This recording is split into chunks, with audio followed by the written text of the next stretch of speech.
What is up, buddy? Nothing much. It's just really cold and wet and rainy over here. So, Oh, nice. Where are you at? we're from Houston, Texas. Oh, shit. Okay. So- I didn't so know you it got know- cold there. Yeah, when it's either like, butt ass naked hot or bundle up cold. It's either like completely sweaty or everything's frozen. So, no in between. All right. So what is Nice. cold for you? What is the degree, the temperature over there? Well, we had the big freeze like a year and a half ago. So that got like to 0. But Mhm. I mean for me, like anything below 50 is pretty cold for me. Okay. So Yeah. what is it today? What is it right now? Let me look that up. Don't know. It's probably like I'm probably just being a bitch, but I should say like 62. it's 55 right now. Oh, come on, Well, bro. It's like 30 degrees here. My proof right here in the pudding. There you go. I love it. Hey, man. man, Brett, right? Yes, sir. Dude, appreciate you coming on so much. Hell I yeah, know it's man. been in the works for a little bit here. Appreciate your patience. Welcome to the Emptyspace Podcast, where we talk mental health, we talk music, and we just talk about literally everything from Funko Pops to beanies. Yeah. Yo, dude, if I was in the old studio, you would see some shit. He has the same setup as you pretty much, except it's like, I mean, I I don't know just how have far bins. your Funko goes, but his bins are like up to the To ceiling. the ceiling. So like I collect, a wrestling. I collect mostly the movie Funko Pops, but I got really big into like the comic book first appearance ones, the big ones, Oh, Jesus, Marvel, and then like over here in my corner, I'm not gonna show it because like my room's fucking filthy. But I have like all my music pops, like all the MCR, got Ghost, Kiss, Guns N' Roses, AC/DC, Wow. a bunch of others. So like I had to get rid of a bunch recently because like I got tired of just like buying like whole sets of waves and like because like the Marvel pops get like out of hand. They'll Oh, make yeah. 5 of the same one, but it's like they're all doing different poses. So like I like dwindled it down because like I'm only gonna get one of this appearance. Dope. That's Yeah. yeah. Batch is the I same have way. I have every office one. And like Yeah. it's just like different outfits. I'm like, I gotta have Michael as Santa. Like I can't not. Yes, Like, 100%. No, like And then- I used to have the office pops, but then it was just like it kind of just kept going. I thought it was like gonna be like a limited run. I got all of them, yeah. and then they just kept fucking putting them out, and they were so hard to get at first, and now they're just fucking everywhere. I'm like, okay, because like I know Wow. like the rarity of Funko will never be the same because it got so popular, and now they're just like, okay, they filled the market up. So like Mhm. it's not even like you're finding something rare anymore. So No. Some of those old bad boys, they sell for some good money, right? oh yeah, Oh, yeah. oh yeah. Like there's this place called Culture Shock right down the road for us, like in our local mall, and that's all they do is just buy and resell pops. Like they'll shit. go in like, yeah, I'll give you $40 for this, sell for 200, and it's just like shit. Damn. So Wow. yeah, there's people like the Hot Topics around here, like people will line up for like a day just trying to get like a special release, knowing that they're gonna get another shipment in. So I just it is what it is. You have fanatics everywhere. So Oh Wow. yeah. That's cool. Yeah, I have 2 Funko Pops, and one was a gift from Batch. It's Goofy from the Goofy movie, and then I bought Thor as a gingerbread Christmas Thor. those are 2 good options. Two good Yeah, options. yeah. The Goofy movie is an underrated Disney movie. Facts. That is Great very movie. true. Great movie. I grew up on that movie, dude. I used to watch it all the freaking time, man. But I haven't watched it in a minute. Maybe I'll watch it this coming weekend or something. Something to do. I think I have let me see. I'm pulling up the app now. It'll tell me. Oh, the app for do you have I the app have- for Funko Pops? I have 493. Jesus Christ. You know what? I got that same app, and now I'm pulling mine up. Oh, Jesus. Let me pull mine up. Hold on. Let me count 2. You got...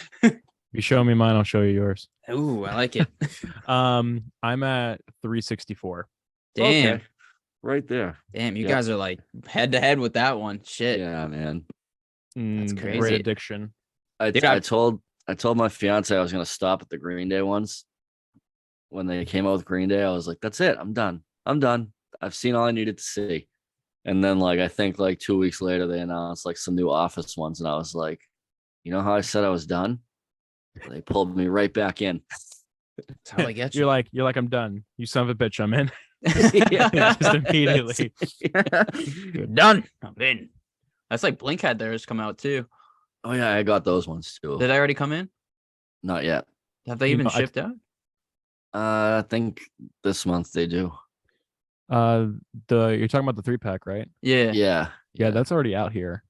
What? Oh, is it?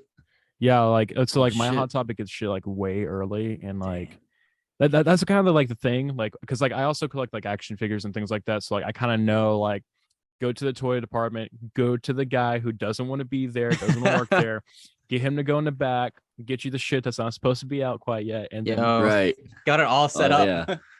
Hell and yeah. but yeah, I told myself I was like not going to collect DC because I'm like, DC has no idea what the fuck they're doing.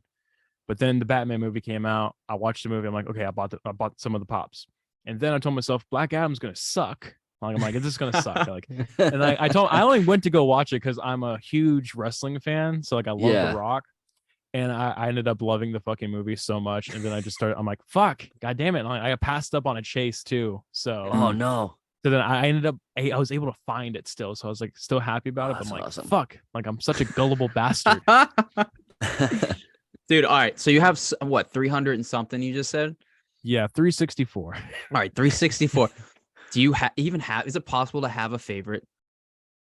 You know, I think I really love the Marvel like 2-pack scene packs where it's like they're doing like, I think right now my favorite one has to be Dead Strange versus the Scarlet Witch that I have. Ooh. Oh, it's a cool one. Like it's I an know what you're action talking scene, about. which is like I really Yeah. love when they do shit like that. And now they're coming out like out the Alice in Chains 4-pack I'm looking for. And then Kiss is having one with a stage now. So like, I'm looking Yeah. forward to those now. So it's I like, think I'm gonna get the AC/DC one. yeah, I'm thinking about like because I have the black and black 3-pack, and then I also Yep. have the Angus Young Chase and the album art. And I'm like, I really don't need this many AC/DC. I have more AC/DC pops than I do like other vinyl. So I'm like, That's great. so I'm like, I mean, I'm not that big of a fan. I need to like select one, but I'm thinking the one with the stage. I don't think they can like go up from that. So Yeah, no, I got the Guns N' Roses, the Appetite for Destruction. Like when they first started doing the album cover things, I got the Guns N' Roses one just because like my fiance was like, "You already have Guns N' Roses." I'm like, "Yeah, but their faces are skulls now." Like, yeah, they're like just a duh. little bit different. No, here's how gullible I am. So like the Black Parade is one of my Yep. favorite rock opera of all time, and they came out with a pop of the Parader, doing the thing. Yeah, with The the one I with had- the album. Yeah, and the thing is, Funko has such poor quality control. Like the only like I have 2 MCR pops that are fucked up. Like he's not on his stand in the box, and I hate taking them out of the box and packages. But on the album ones in particular, you can't pop them open without cracking the whole thing. So I had to like take the wrapping off and like somehow on the back twist it to where he looks like he's still standing. Oh, And, a like, pain in the ass. No, it was, but it's like to try to buy him was like 200 and he was $50 right in front of me. I'm like, well, I mean, fuck. I'm like, fuck. I'm like, I can risk it for $50, but if I spend $200 for resale, then I'm more of a gullible bastard, Right, for sure.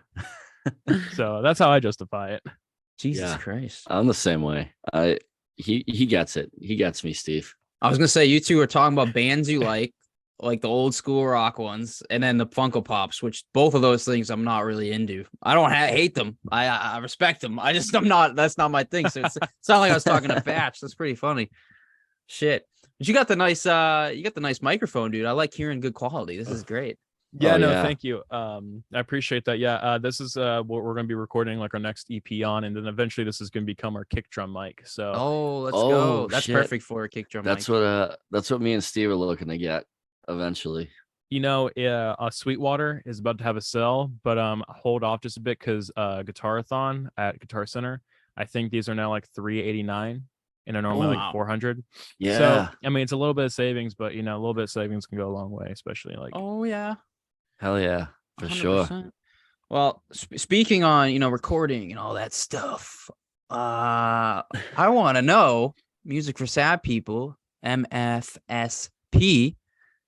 Dude, talk to me.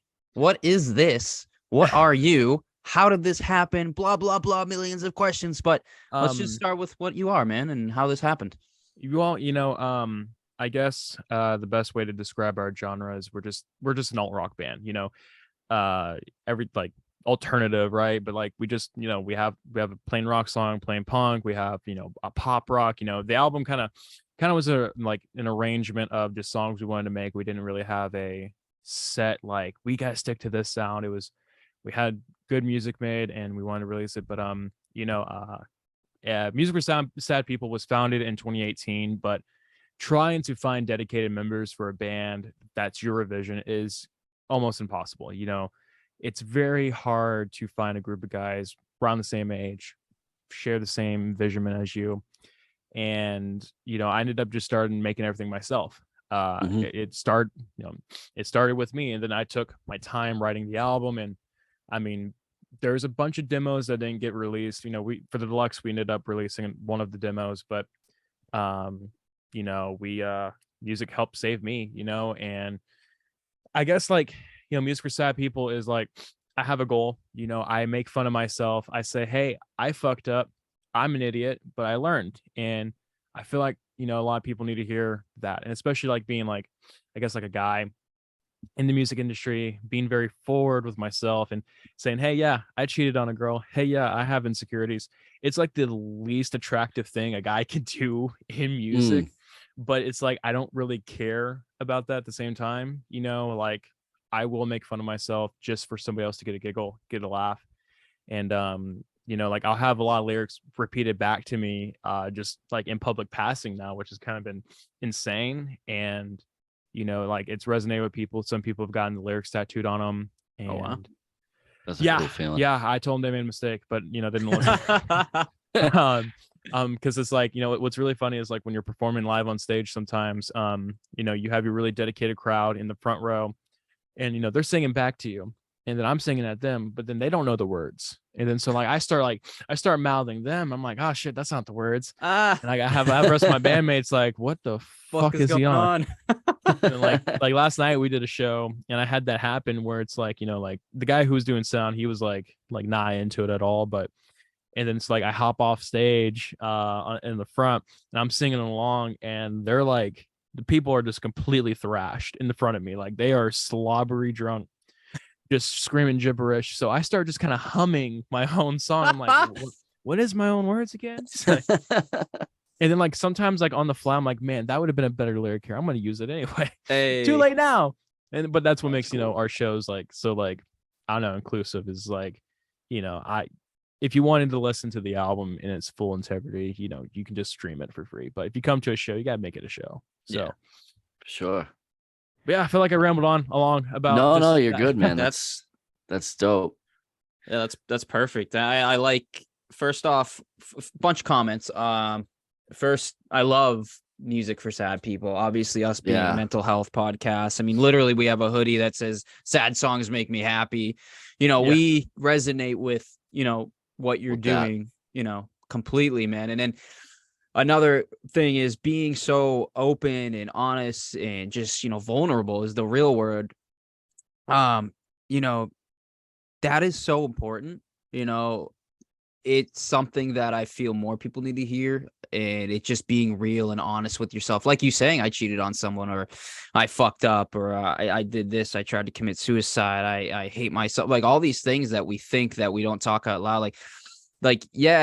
Some people may think it's, funny or giggle at you saying these, funny or whatever they call it, things. But man, it's so empowering to have people make music or to just talk about things that they've been through in real time, because that's something that there's a stigma on, and we talk about it all the time. And that's why we started our podcast, man. We started this podcast for the sole purpose of expressing our real feelings and telling people our story so that they can relate. So when we saw your music and the stuff you're promoting, and it goes hand in hand. So it's really cool to see what you're doing, why you're doing it, and I'm very happy to have you on so we can get into more depth about the band and its integrity and all that. But props to you. That's not easy to just talk about the things that you talk about and put it out there, and I think a lot of people that'll go past them. They'll just think of it as lyrics, but the real people that know will be like, that must have taken a lot out of them. So props to you for that, man. I know I rambled too. So But with that being said, how do you guys produce your music? Is it all you? Do you do it yourself? Do you edit it? Do you have somebody for you? And how many people are in this group? Did you decide to, you said at first it was a struggle to find people your age. Like what is your process right now as far as creating music? Because you do have a lot of beautiful, different fucking things. I was listening to your shit and it's like, the drive sounds like MCR. You can see the influence. You have like other music that's like, I don't even know how many instruments are fucking in it, but there's a bunch of instruments in it.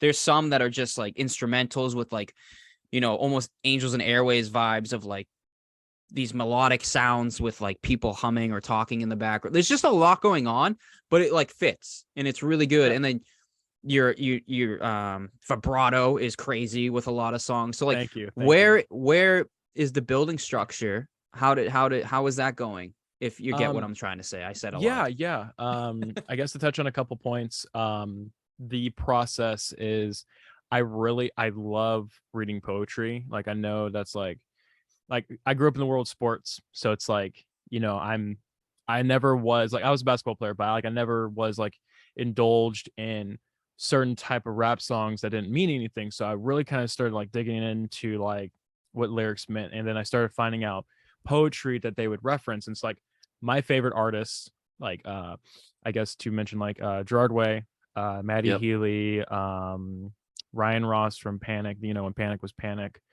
I was gonna say you resemble him a lot. Thank you. Seriously. You know what? That's a compliment, man. I'm not complaining.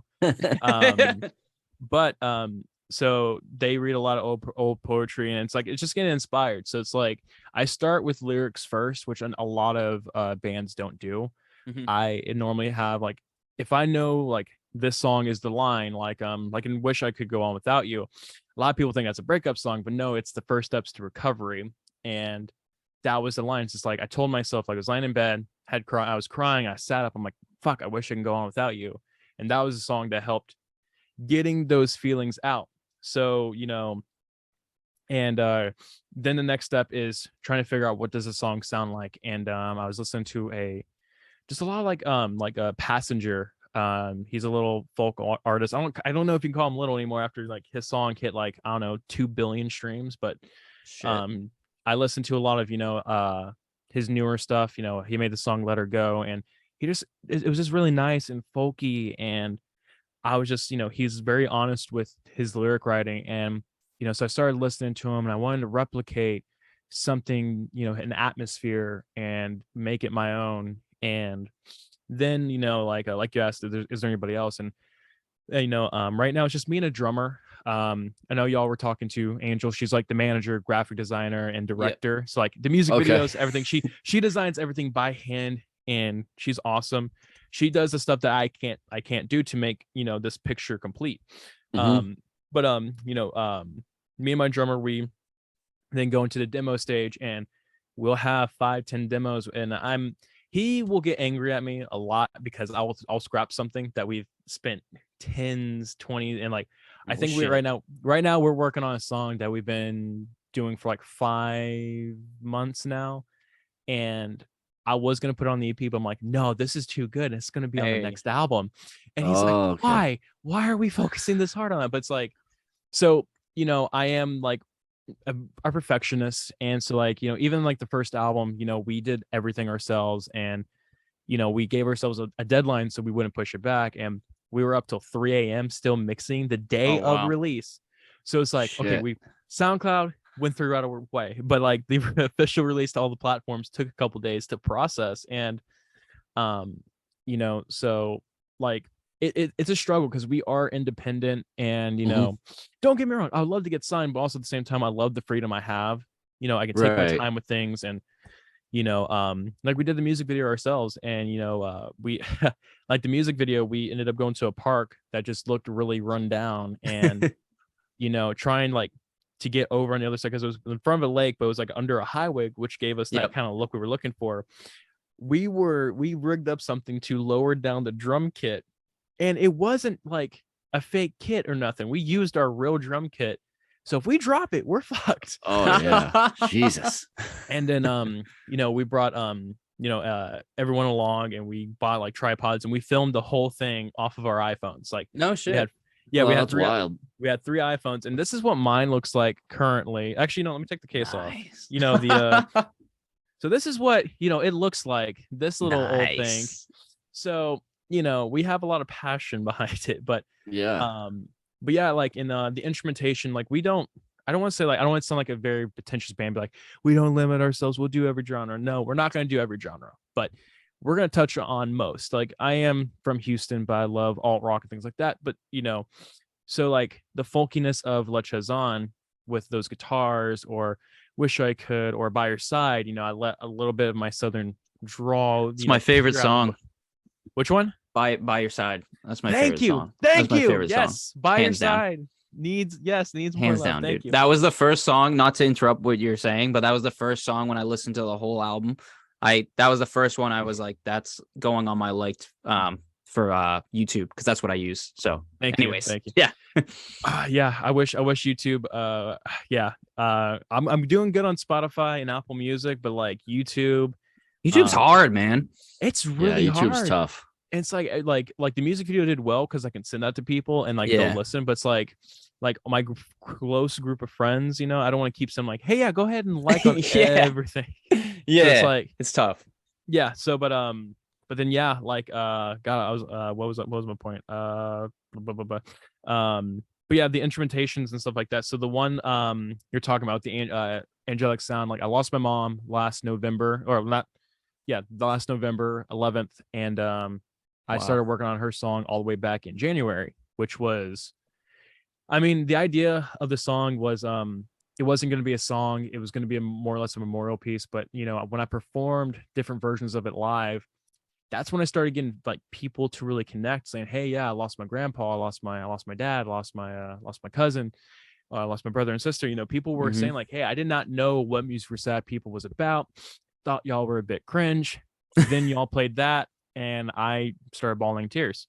So like when I was writing it, she got put on a ventilator, which basically is like basically a coma, and she basically getting promised she'll make it out. She had COVID, she'll get better. And so like the idea was, how can we, I wanted to replicate the hospital sounds and the noises that she would be hearing. And oh wow, the idea is like, I'm talking the whole time through that, but it sounds like a complete jumbled mess.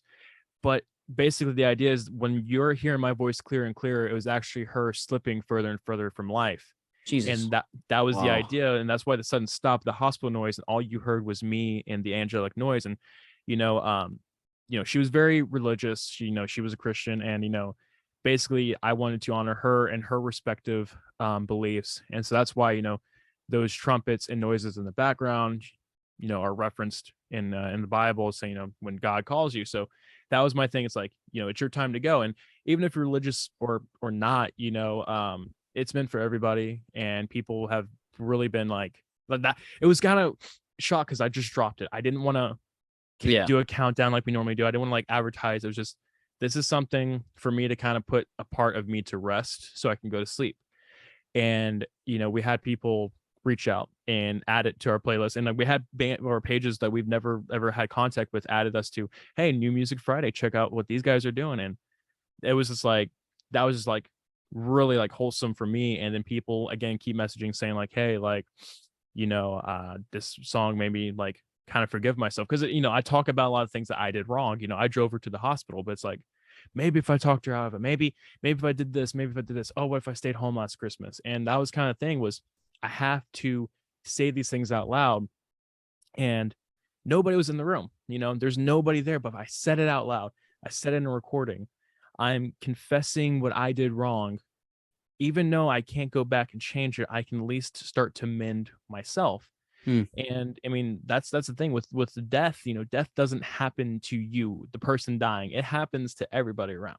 And it's kind of a weird thing to think about. So I wanted, I went really in depth and trying, and I was writing things that, there's a thousand different demos probably of that. And these little sounds and trinkets that we made just for this track. And you know, it was challenging. You know, I did the vocals in about 3 hours, but it was just nonstop. I was just rambling constantly, and it was a lot of kind of figuring out what meant what should go where. And that was, again, like, it was the hardest song to make for sure for me. But now that's made and people have, you know, been able to put their loved ones to rest as well, you know, that song did its justice. So that for me was like the so far the peak, I would say. Like, you know, people love Big Loud, people love Fete, people love The Drive, but to me, like, when people,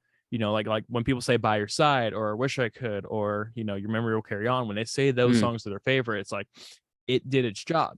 And it's like, yeah, I make these really consumable songs, but then it's like to have that, like, I don't know, that presence to really connect with somebody and somebody who needed to hear it. It's like, if they didn't hear that, you know, they would be going however long for the rest of their lives with this guilt or this weighing conscience. And sometimes people don't make it out of that. So it's like, again, when people have reached out, tattooed the lyrics on them, saying like, I helped them get their shit together. And it's like, again, that just means the world. You know, I don't want to make music that just falls on deaf ears, you know? So, you know, again, like, it's about helping other people. And if I have to be the, you know, the clown with a smile on my face saying, hey, make fun of me, and to have other people get behind me and say, hey, you're not alone, that means it's doing its job. And that's what it's about for me.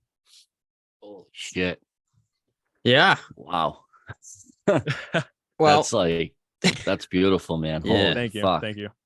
Yeah, that's go ahead, Batch. Sorry for your loss, man. That's thank you. tough. I mean, you know, that's not easy. And like, that's like exactly what we're about here, is like music helping people. And like, you know, music saved Steve's life, music saved my life. Like, I have lyrics tattooed on me, Steve has lyrics tattooed on him. Like, that's fucking beautiful, man. Like, that's incredible. Thank you very much. Yeah. Yeah, I'll got a bunch of things I'm about to say, so bear with me. Here we go. Strap in, boys and girls. I don't know why I went to that voice, but first off, very sorry for your loss, man. That's Thank you. could not imagine that. Second off, like Batch said, beautiful. You went a route that is healing, and you know, a lot of people won't do that. Selfless act of trying to help others, maybe going through a similar situation or any type of feeling, sad, as you would say in Music for Sad People.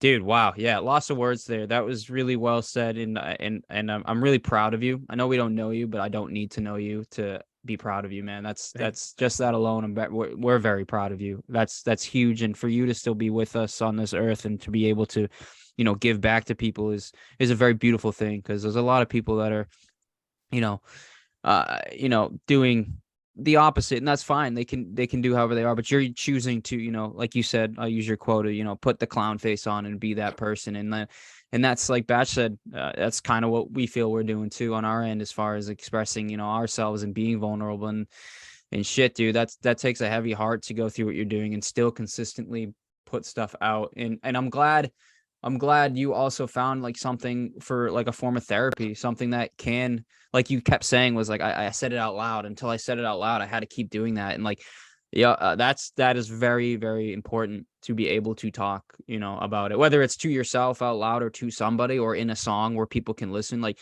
you're getting that out one way or the other, which is just super incredible. A lot of self-healing. You know, you'll never fully heal from what you've been through, but you know, you'll slowly, you know, find tools and ways to, you know, cope with it. And I think that's awesome. And I share with you, I'm not sure if you know or not, or listened at all, or saw anything, but I lost my grandmother who raised me since I was a child last year on November 12th. Wow. I'm sorry for that. And I also lost my stepfather and stepsister, who were 19 and 56, to a motorcycle accident. They were murdered. And that was back in August last year.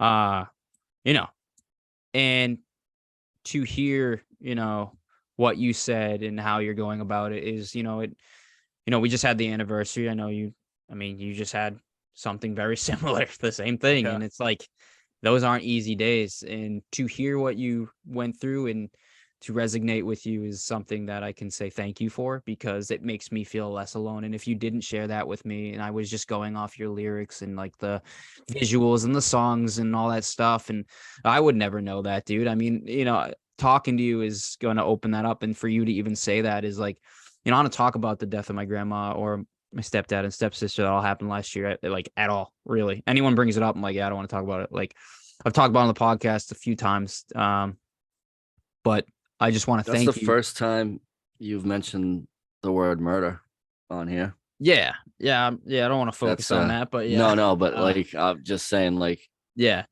that's the first time you've mentioned that. Like that just shows like what this music brings out of you, and, and brings out of other people. And it's like, you know, people that just call it emo music, and it's like, no, this music like is saving people's lives, like, and helping people, and that's what you're doing. And it's incredible.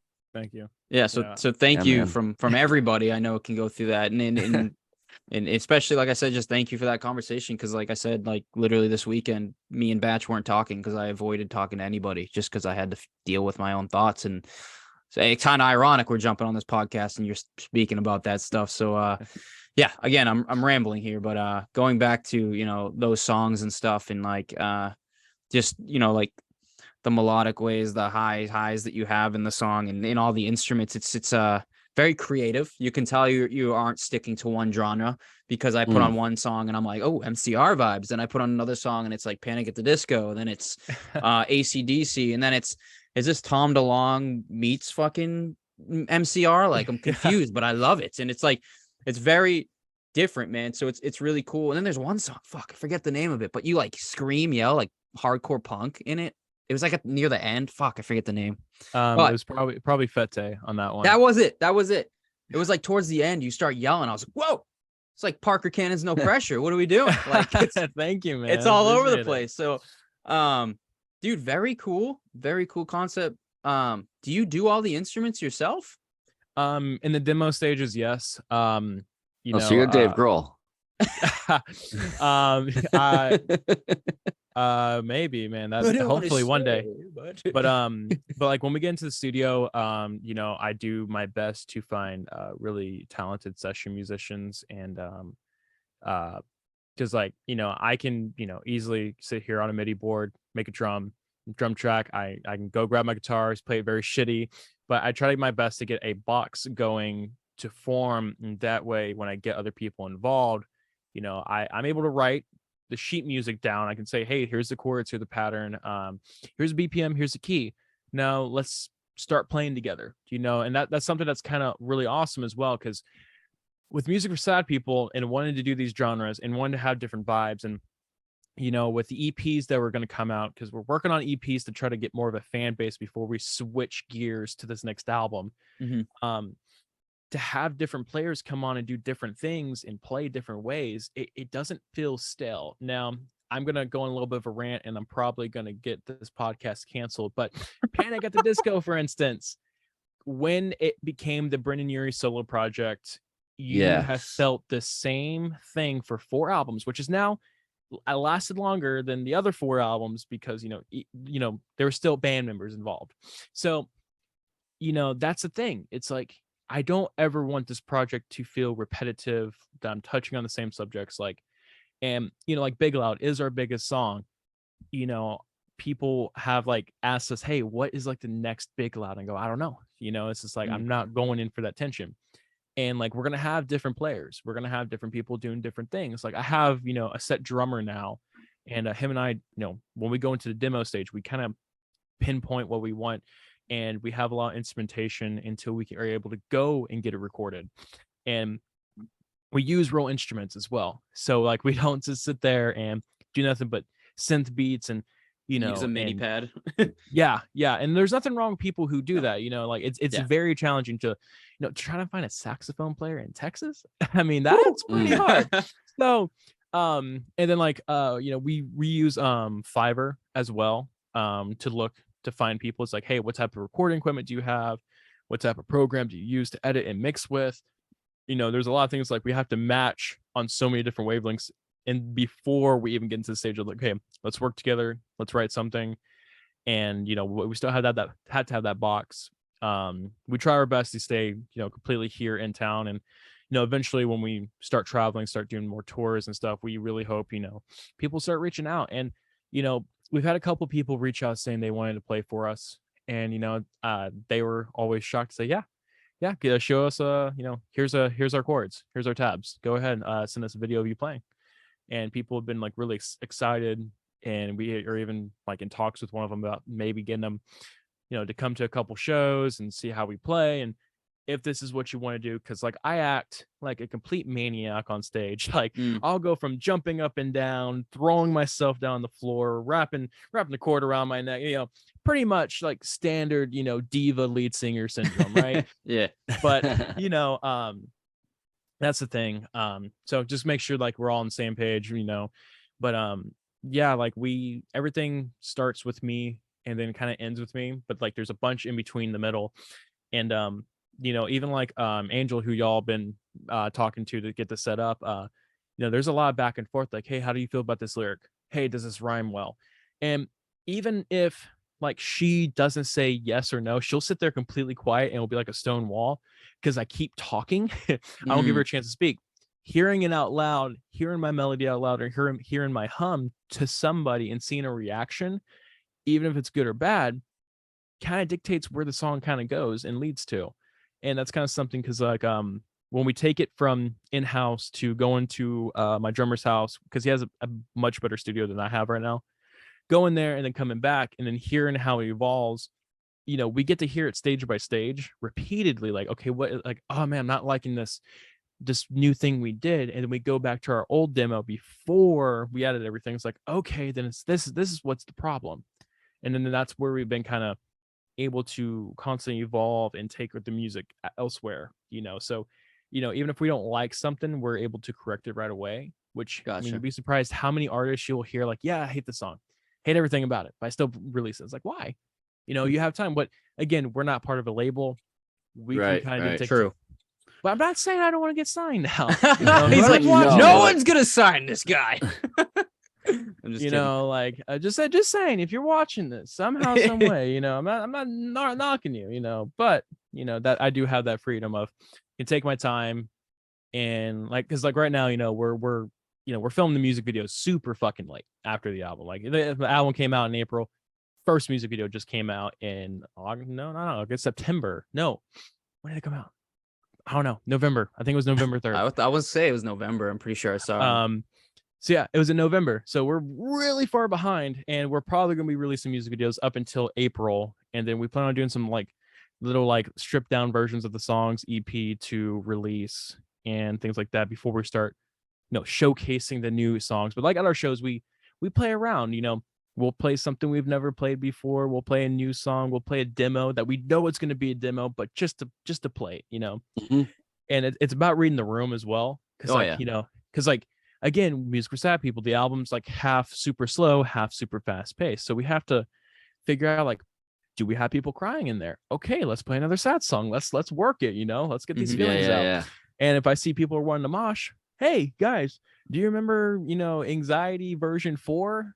And they're like, yeah, I think so. Okay, let's play it. Let's figure it out. I don't know. And next thing you know, they don't know if they're doing a solo or if they're doing a bridge. And it's like, we figure it out. And the thing is, when you're playing those demos and you can fuck up and nobody knows. So it's like, you can just play it off and have fun.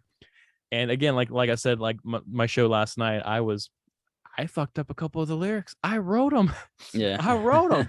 How did I fuck up? But, again, it's just like, have fun with it, and again, I guess like I don't care what people think of me at this point, especially like when I first started putting music out, I was like, man, I hope people like it. Or like, I'm like, oh man, I was super nervous because like I was like worried about my friends, but it's like, I don't make music for my friends. Mm-hmm. I don't make music for their friends. I make music for the people who need it. And I found a crowd, and the goal is just trying to grow my reach and my audience. And I could honestly give two shits if I get rich. If I get rich from this, it's just going all back into music. Like this is what I want to do. And like, again, I'm a huge comic book nerd, as we see. That's what I want to do as well. I want to do some shit like that. It's not about being a rock star. It's not about being this like idol. That's why it's not the Brett Fitzpatrick project. It's a band. That's kind of the thing. It's like it's a bunch of different individuals getting together to make something that other individuals like. And with music, you can have different backgrounds, different religious beliefs, political beliefs, but y'all can like the same tune and get along. And that's what I kind of want. I don't want, to be this, ultra megastar that puts out an album every 5 years when, I notice my bank account hits under a certain amount, or like I gotta fulfill this obligation. Like I want to put out good music that people like and people relate to. And if I'm doing that and it's reaching people, like honestly, I could give two shits about, people actually buying it. I give my album out a lot for free. I give shirts out for free a lot, just because they say, hey, I'll wear it. I'll take a picture in it. That means way more to me than the $20 you'll spend on my show. Yes, it's there to buy, but there's been kids that come up that only have $10. Like, yeah, just fucking give it to them. They don't even fucking pay. And like, I've even gotten on to like staff's like, hey, no, give it to them. Like the dude's literally counting pennies. Like, no, I don't want to count that. Go, like, give it to him. And to me, that's worthwhile. Like there's kids out there that think I'm cool. That's fucking awesome. And again, that's where it's like, I don't see how some, and I'm not naming names, but I don't see how some superstars get tired of that and getting tired of that reaction. And like podcasts, people hate doing podcasts. I love it. I love doing podcasts. I'm a narcissist. I love talking about myself. Well, that's natural. That's a human natural thing. Yeah. So again, it's just like, I love the interaction, because I feel like, I don't know, like tangible things, like physical things, like this microphone in my hand, like it's awesome, but then a lasting emotional connection lasts forever. And Freddie Mercury, for instance, has been dead how long? His lyrics are still helping so many people, and so many people are feeling inspired. And he's dead. He's not making any money off of that. Right. His estate is, but he's not. That's what's beautiful about it, is like he's immortalized. He's not dead. You feel like he's still there when he's singing his songs. So, so that's again, for me, it's like, I don't care if I, ever get blown up super rich. It's like, even if I stay indie scene, like before Death Cab for Cutie came out with the Black Sun, right? If I can, even if I only hit that level of like quote unquote fame, I've succeeded, because they were all about just, we'll do shows, we'll work a regular job, we'll put out multiple albums, and people like it, and that's again, super cool to me. That's a very mature and open perspective that you have. I think that's really great. I think that's, in my opinion, that's how I'd rock it. Right. I mean, that's what we're doing with the podcast. That's what, if I was making music, which I fucked with music my whole life. I've done I couldn't tell you how many fucking DAWs I downloaded and fucking tried to be a fucking mastermind at fucking editing music. And I just love it because of that exact reason, man. I think that you have the right mindset. How old are you, dude?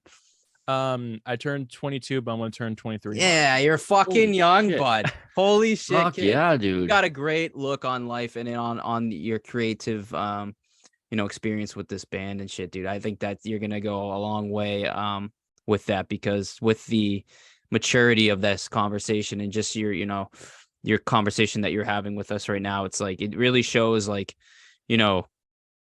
how much you respect the words, the lyrics, the meaning in what you're doing for others, rather than what's going to be, I guess some people would call millions. Selfish acts, I guess. I mean, it is what it is, but like, I think you're just, for your age, man, you're young and you have a really good outlook on, what to expect and what you want from it, which is very selfless, which is really awesome, dude. It's cool to hear, because I mean, the people we get on here don't usually say like, oh, I can't wait to be rich and shit either, but they also don't say like, this is all I want from it and I'll be happy, which is cool. I mean, so. I feel like people don't like, I find myself like not basking in the moment enough. Like, after a show, I'm immediately thinking, okay, what's next? But to me, it's just like music for sad people does have an end at some point. Everything has an end. And like we kind of talked about briefly, is like, some projects go on a little too long, and eventually there is going to be an ending. There will be that final album, and it's not going to be something like, oh, it just didn't happen. Like another album just didn't happen. It's like there is the end, and because it's just like, I know music for me won't be necessarily forever, because again, after I'm done, I love to write comics. I am currently partnered with a business called Disturbing Designs that we do merch for other bands and stuff like that. And it's like, music is here now, but I'm going to hit a certain age, and people are going to make fun of me because I hit a certain age, and I don't want to be like, 50 years old singing like I'm a teenager. If my writing doesn't mature, that sounded gross. Did you hear that? No. Okay, no, because I made like a weird like spit noise. Okay, anyway, but I don't want to be 50 years old, and if I still write like I'm a teenager, or if I still write like I'm in my 20s, I didn't mature in my writing. Therefore, I need to stop. And I don't know when the end will be. I don't know, like if it'll be album 5, album 8, whatever. If I do get there, which I hope I do, there is like a catalyst where it's like, okay, I'm too old. I don't need to be sitting here taking up the limelight any longer. I would much rather go back into a backstage role, or again, like MCR, they put out an EP that they did for Danger Days. They just dropped it just fucking cuz, and fingers crossed for the Paper Kingdom album. All right. If they if this somehow reaches their ears, please fucking make it. God, that would be oof. Boy. There's heavy rumors. Okay. Sidetrack. I want to let's go. This is something I want to kind of put out there. They're at the When We Were Young festival, they had these vampire money dollars they shot out at the crowd, right? Okay. There were coordinates on that fucking thing, the little dollar, that nobody knew about. Only like few people like picked it up and like, okay, this is where the next stage is. Rumored is they played new songs. And like, so yeah, because like Foundations of Decay, Fake Your Death, those were like the two headers of that like last album they wanted to do. So they're hinting, and I mean they made a lot of money. Y'all know y'all can keep selling. So but the end, and put the cherry on top. But yeah, anyway, back to me. All right, they had their time. but yeah, again, with music, it's my life. I love it. I'll never stop. And like I can listen to other smaller artists who do something that sounds awesome and amazing, and I don't feel jealous or envious or anything like that. I just like, I'm happy to listen to good music, and I feel like in the very like underground scene, like you have different types of musicians. You have the bands that want to be taken seriously, who do everything they need to do. Then you have the people who do it for fun, and sometimes there's a drift between them, because it's like these guys are being serious, nobody likes them because they're trying to make it. Then you have these guys that are super fun and just doing it for shits and giggles. And like when people actually kind of like approach me and talk to me like after shows, or like, because I'll like, people message me saying, hey, can I open up for you? And I go sure. Yeah, I listen to a couple songs and I say, sure, go ahead and open up, bring advertise and come, here's here's the deal, here's the location, be there at low time. And if they're just trying to have fun, by all means. But the people who want to take it seriously, I love having conversations after the show that will last until like the last piece of equipment got loaded in the truck. Like I love doing shit like that. But and that's the thing, like if you don't inspire or help people that are next to you, nobody would grow. So but again, right. Like I was saying, like eventually when I do retire from Music for Sad People, not to say I won't ever like be doing something with somebody else or doing a side project or something. I mean, that I feel like I'll never stop, but like Music for Sad People, I want to be a perfect picture. And like this first album was that. It had a beginning, it had an end, it has bops, it has the sad songs, takes you on an emotional roller coaster. It was great for what it is now. And I don't ever want to do self-titled 2. I don't ever want to do that again. But if I find myself fixing to do that, I would much rather do an EP. I'd much rather release something 10 years later with that, rather than trying to replicate anything. So MCR is probably like your biggest inspiration, I'm guessing, because it's definitely definitely that's like legitimately what they did. they like got to a certain point after Danger Days, and they were like, "We're good. We're good with this. This is the end of it." Like, yeah, and that's what's almost funny like is exactly what Gerard Way had said. He was like, "I'm good. Like, we're good." yeah. What's funny is y'all probably won't believe this. I actually only started listening to MCR last year. No Oh, wow. shit. Yeah. So here's the thing. And Angel was pissed off because she's been a fan forever, right? So I started listening to him. I listened to her whole catalog and go, man, I fucking love this. I listened to everything. And then as I finished the last song, a week later, a new song dropped. And so wow. I got spoiled. I'm not gonna lie. You I got son spoiled. of a bitch. Yeah, you're not us. But You mean you didn't wait fucking 10 years? but no, and then what was awesome, she had tickets, so I got to see him as well. So like I've like been so spoiled with them. Oh, it's awesome though. But no, it's kind of so funny how they became like super inspirational for me, because like they formed a band to save themselves. That was the type of shit they did, and it was just like, I finally like, I thought I was like in this weird niche thing by myself, but it's like, no, it's been done before. It's been done. And I felt more comfortable with what this project is, and I became less insecure as well. Again, like I'm going to the project to put myself on this, like, basically putting a target on my back, but to have that type of like other people are doing it again, just kind of shows like how we kind of need that support. And I would say them, MCR is a big inspiration. The band Laney, the 1975, Youngblood, those are kind of guys that like, they kind of all started doing it for a reason, and their sounds are ever evolving. Youngblood's kind of a newer addition for me. I loved his last Yeah, but he's album. he's so fucking talented. He is. He's so unbelievable. fucking we've talked about it we've talked on this podcast before, and like there's a lot of like his style music going around, but like me that and new Batch, wave they call it. Yeah, me and Batch are like, he just sticks out. I don't know what it is. He's just so He's fucking real. talented. He's just it's like, so awesome. He's super talented, and he's super like, it's like, not to, I mean, we bash him a lot, but like MGK, it doesn't feel real. Like with Youngblood, it feels like, okay, this dude gets it. Like he's felt that, like it's real. And I think that's why people fuck with it so much. Yeah, I mean, the thing is, like, like MGK, like, I mean, he did get like completely demolished and switched genres, and hey, you said it, all right. You said Brett, it. you said it, bud. Brett said it, not us. Yeah, you know what? Hey, direct the hate to me, all right? At Music for Sad People, okay? Message me this is MFSP on Instagram, all right? But no, here's the thing. A lot of people, right? He went into a niche genre. He didn't write most of the lyrics. He was with really old punk stars. He had Travis Baker co-produce the fucking record. Of course, it's gonna sound good, all right? You're gonna get ripped apart for saying his name wrong, just so you know. Oh, did I? Oh no. Okay. Yeah. Well, here's my address to do it. I wasn't gonna say anything, bro. You just had to throw that in there. Listen. All right.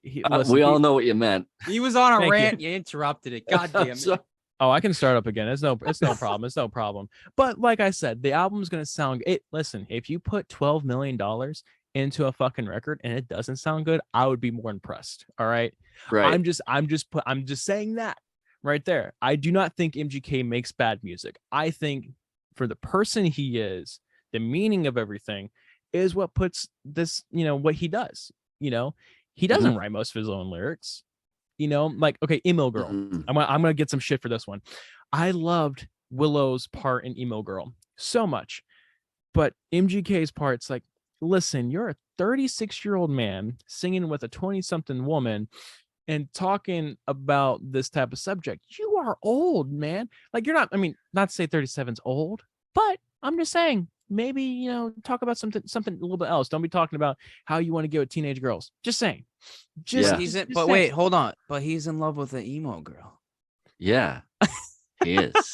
And only dates guys with the big Ooh, listen, listen, that feeling you had, right? We feel the same way. Trust me, we feel the same way. Yeah. Not only that, but like, just to put it in reference, when I'm gonna say this, and I'm a huge fan of Blink-182, but when Tom left and Mark kept writing the lyrics, all he would write about is like high Yeah. school, middle school I was shit gonna for the most say that part. when he mentioned it earlier. I was like, bro, you're Like, fucking 50 and we're talking about breakups in high school. What are you talking about? Yeah. I was come it's on, like bro. it's that not growing thing. I think I mentioned it on here when we were talking about it. It's like, yo, you're like fucking 50 years old, man. Like, I can't talk about relate. something. Like, talk about taxes. Like, I don't know. Like, Taxes. Jesus, man. Like, I mean, your yeah, mortgage is talk too about much fucking money. people being on your lawn or some shit, you know? But yeah, like what the fuck, man? um, Like, But yeah, like I guess to tease a little bit of the next album I'm doing, because we're doing EPs that still kind of talk the same subject, but it's like Yeah. we don't talk about breakups as like, oh my god, it's happening, I want you back, or I hate you. It's talking about, okay, like The Drive. It's a lust song. Big Loud is talking about two people that are yelling at each other. This isn't like oh she's so bad, she's horrible. No, I'm saying I'm horrible as well because I'm not learning from my mistakes, and I reference that in the track. You say that in the song, yeah. And then for me, like the next album I'm wanting to do is going to be more or less like a story, right? You're reading these lyrics, but it's like I'm currently writing a song, and this is going to be like one of the biggest ones that we've done as far as like sound, orchestra, and recording. It's called A Date Downtown, and it's basically like talking about being a guy in a toxic relationship, but you're still trying. Basically, you're a simp, right? You're not, ever gonna get with her. You're not ever gonna have a chance, but you're still doing this thing. Why? That's the question, is why? And it's like I'm talking about this breakup because it did actually happen. That breakup, this album is about a breakup that I had, and instead of saying they're horrible, and that's why I end the song on By Your Side, because that song is about a breaking of a promise forever, but it's still saying, if you call and need me, I'll be there. That's the point. I ended my album because you can't really count outro. The outro is the outro, but the big song ends like the feeling. And then when we go into the next album, I don't want to feel like I'm still talking about that. I want to talk from different perspectives, and not everything is about girls as well, which is another thing. Like this next album, next EPs, like I'm working on the next single that we will release is called Repeat Yesterday, and it's talking about working a 9 to 5. I worked, I did get a really good job at a grocery store chain, and I moved up, and basically, it went from being a really fun job, and then when I got to a salary position, it was like, wow, this is horrible. And I was waking up to Repeat Yesterday, and that was just like, it was kind of mind-boggling, and how like corporations will treat you just like another number. So that's another thing too. I don't want to only write about girls and bad relationships. Like I do want to write about like kind of real life, and that's the thing. Like, and I have a Christmas song, which is like, it's not like Christmassy like what you would think, but I have a Christmas song which is like talking about like going home for the holidays, and like being with people you care about, and like the funny times, and things you wish you would do different. Like I'm writing a song about like, what if I stayed home the last Christmas my mom was alive? What would be the conversations I would have? And something that I'm writing and trying to like be wholesome about. And I feel like, again, like, maybe like going into that context of that song, maybe some people might want to reach out to their family they haven't talked to in a while. Maybe they might want to try to bury some hatchet, just because like, you don't know when the end's the end. But, that's kind of thing. And I don't want to, I'm not going to always write about girls. Trust me, I have plenty of crazy exes to write about, but I also have much more life to live. So, as I'm growing older and living different things and traveling and doing all sorts of shit, I'm going to have more experiences to write about. And maybe when it comes time to figure out the set list of the next album, maybe some songs get left off because it's like, I've already talked about that. And that's another like oversight when I like placed this album. It's like I had a couple more songs that were really upbeat, really fast, like TikTok trendy sounding, but I'm like, I left those off because I'm like, it's just too repetitive. Like it felt like a sequel song. So, I will like literally like hold songs I fully produced and gave it the bells and whistles and wasted all that time and money to not put on the album, just because like, no, I don't want to, again, come across as that type of artist. Well, it sounds like what you're doing is a creative way of being a great lyricist and doing good at what poetry is, man. You're telling us, I mean, all music is telling some sort of story, right? Yes. And the way you're doing it is very unique to your style, man. And it's awesome to see, and also hear your perspective, of course, because when everybody listens to a song or an album, they have their own perspective on it and they dissect it however they feel. You know, the song about, you know, them arguing a car and could be completely, you know, thought about differently from somebody else's perspective. But yeah, man, I think that goes hand in hand with how you write your poetry, your lyricism. I think that's great. I wanted to talk about your vocals, and I just wanted to talk about, I already mentioned it, but your vibrato was fucking stupid in a good way. Like, I don't Thank you. understand how you fucking do that. It's quite intense. Have you always been singing? Did you take lessons? Are you just like naturally really good? So I know I was not gifted at all. I was born an athlete to destroy my body, and I, you know, got told at a young age, like, you can't sing, and I'm like, okay, I'll stop. Haven't taken That's lessons. Well, yeah. Everyone can sing, dude. Well, that's something that when I grew up, I realized, like, that's a muscle you can always train, and you'll, like, it's just a matter of finding. So here's the thing. So y'all know the very popular band Foster the People, right? Mark Foster cannot sing. But he knew the pitch and tone how to sing, so that makes him able to sing. And I wanted to sound like him, so I trained myself, you know, to sing that kind of high, whiny type thing. And then I couldn't hit certain notes because you go even higher. So then, you know, I would like fuck around with that. I was singing like that for a little bit, and then when I turned 17, you know, I've been referencing Panic a lot, but they came out with Saturday Night, Amen, Saturday Night, whatever. And I was singing in the shower, and I decided to attempt that high note, and I hit it for the first time, my first try. Could not do it for months after, and I started like obsessing over how to properly breathe, how to do certain things, and, you know, like a lot of like singing instructors say don't vibrato to end your notes, but I'm like, yeah, fuck that. I love that's like my favorite thing, dude. Yeah. And another thing too, because it's like, even when you're performing live, you can't really replicate how you did it in the recording. So like each time you do it's a little bit different. And I just kind of kept training, and like the thing is, like, Freddie Mercury, like when Bohemian Rhapsody came out, I was a fan of Queen well before the movie, just putting that on record. All right, I wasn't one of those people that just jumped on it. But again, I'm glad Queen got a bunch of love after the movie as well. They deserved it. But I started, like, you know, trying to sing those songs, and I started getting pretty close to how the recordings were. Trying to do the live performances, can't keep up. Freddie's the legend. But, you know, I started, like, I always kind of sing with other people's songs and how they did it or how they held it. I'm like, I started realizing I could hold a note longer. And, you know, when I was making this album, that was something that was challenging. It's like, okay, I grew up on, you know, classic rock. I love punk rock. I love alt pop, which was, you know, basically Tumblr grunge with the Neighborhood, early 1975's Arctic Monkeys AM album, you know, those types of like kind of like super chill type singing. And that's where like the Big Loud, that's, if I were to pinpoint the style of Big Loud, it's there. And then that's, you know, I started listening to those artists. I'm like, how would they do it? How would they shout it? And it's like this, you know, drunk British dude kind of singing. I'm like, I don't want to really sound like that. I want to be kind of clear. I want people to understand me. So then it was just like, you know, coming down, and it started becoming more natural to just let myself sing and not try to, it's weird. Like, you have an idea, but when you go into the vocal booth and try to sing, I finally kind of started finding my own style and how I wanted to say things. And, you know, like on the song Stuck on You, I don't sing, you know, how the notes are supposed to be to it. I sing how I feel. If I didn't get something out of my throat quite right, because, you know, I'm singing about my emotions, and if it sounds like I have a tear or a whimper, or like I just, you know, put so much power into something that I just like gave out, I wanted to leave that stuff in, because I mean, that's just raw. I'll stop you there and say I heard that. I picked up on that a lot. Thank you. And also, I'm gonna say this and you'll probably get it.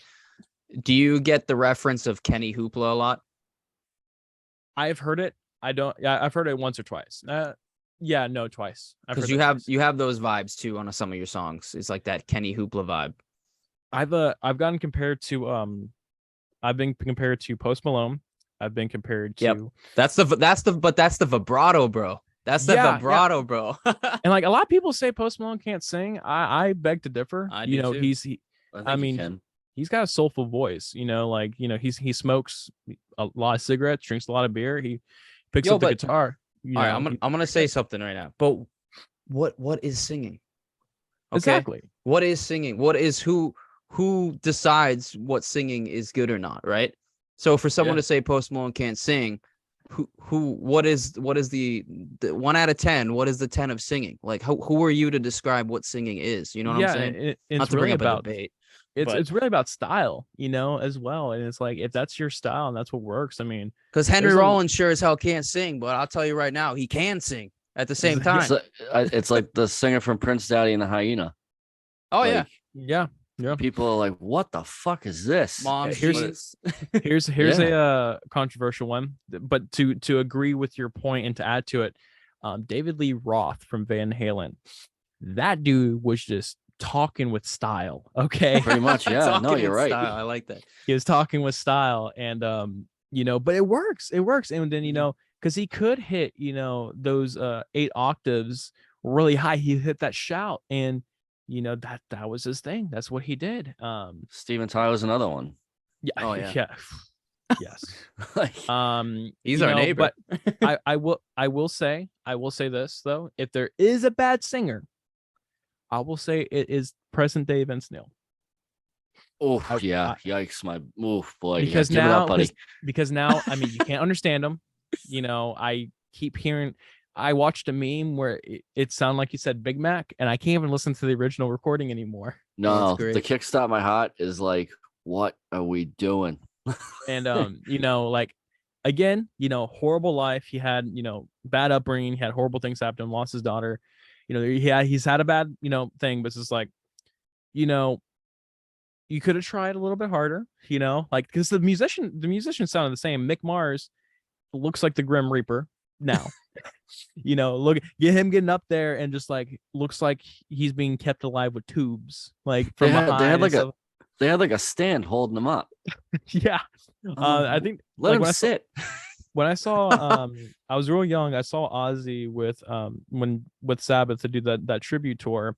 Okay. I mean, basically I was like in the pit and I was looking at him, and there was 2 guys right next to him. Weren't playing instruments other, but he ended up like fainting a little bit, and they were right there. Like they were there to make sure Ozzy didn't die on stage. Preemptively keep him upright.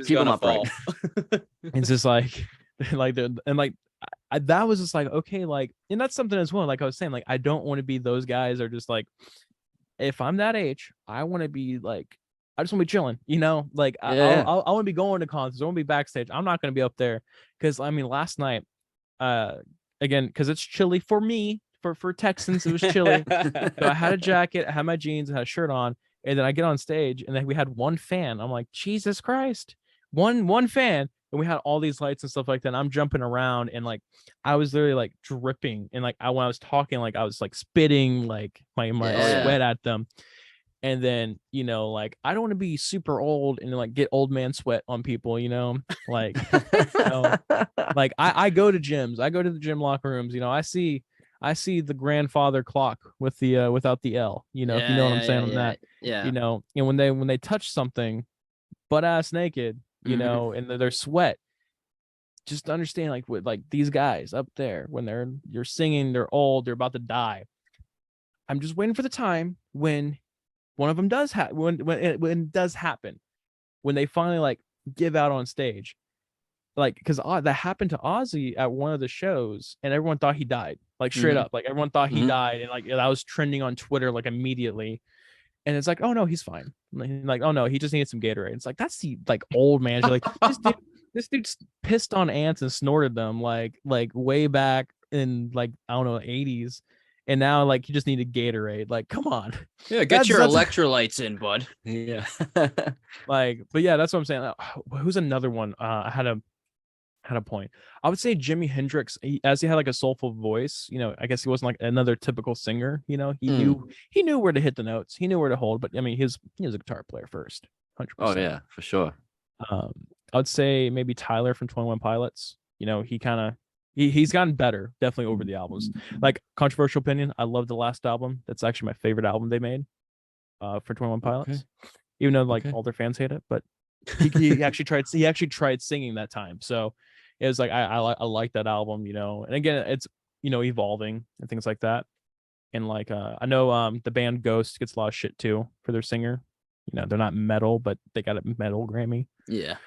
So it's like I love listening to them, even though like he doesn't sing properly. But like you're saying, like there's what is proper, you know, what is Exactly. singing.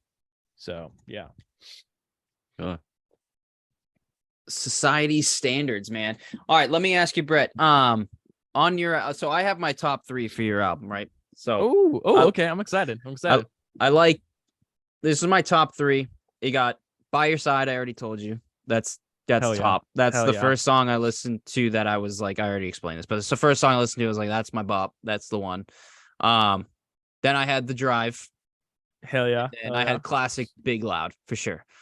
Those were Okay. the 3 top ones that I had. Now I want to know what yours are for the album.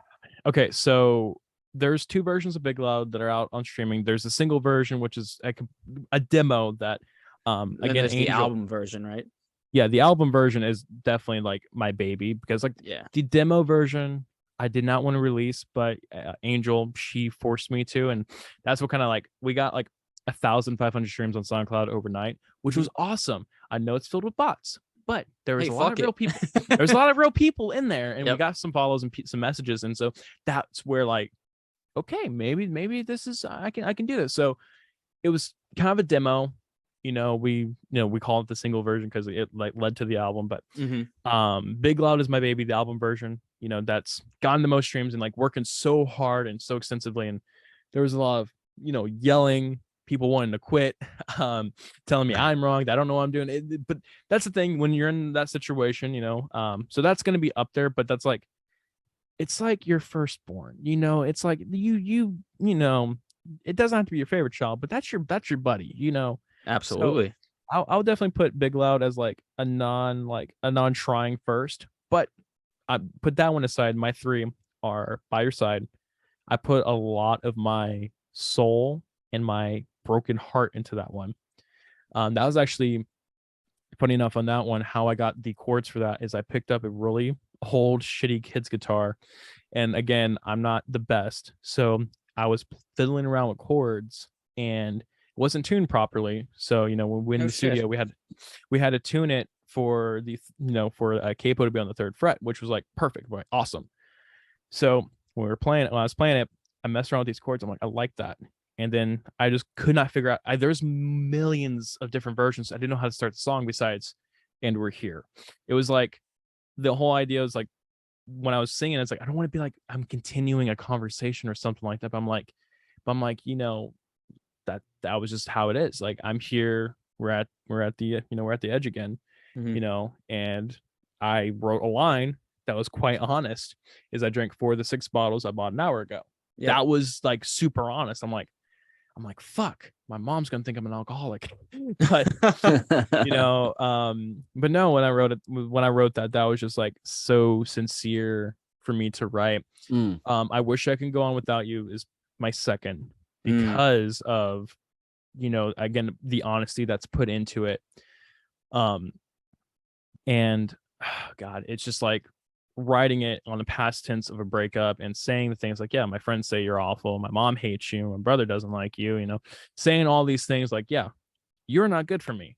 I want you though, but I need to grow up. I need to grow on. And that's something that that's why I love that one personally.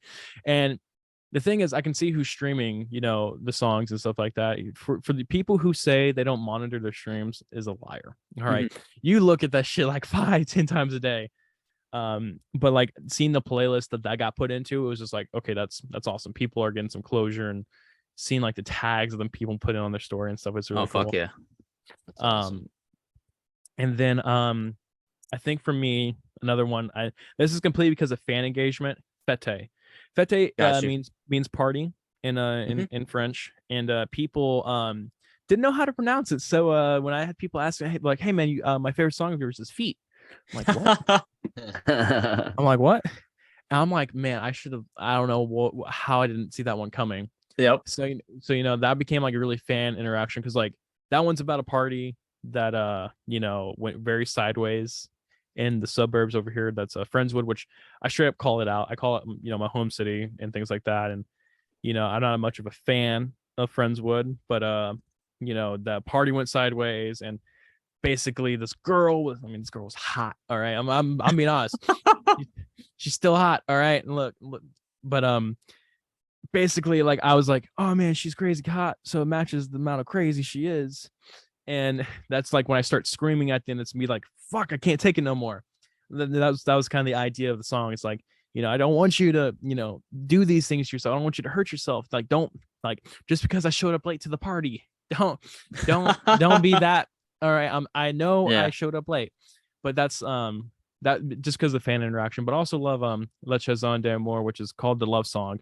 Again, I just didn't want to like, oh, it's just a love song. I'm like, okay, I'll fuck around, and I came up with that. And that one was super cool because like we had three different acoustic riffs going on at once.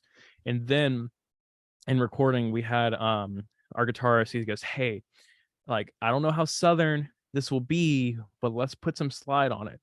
And the way he hit those notes, I'm like, and actually that was the first take he did. We made him do 20 more, and we were going to use the last one he did. Shit.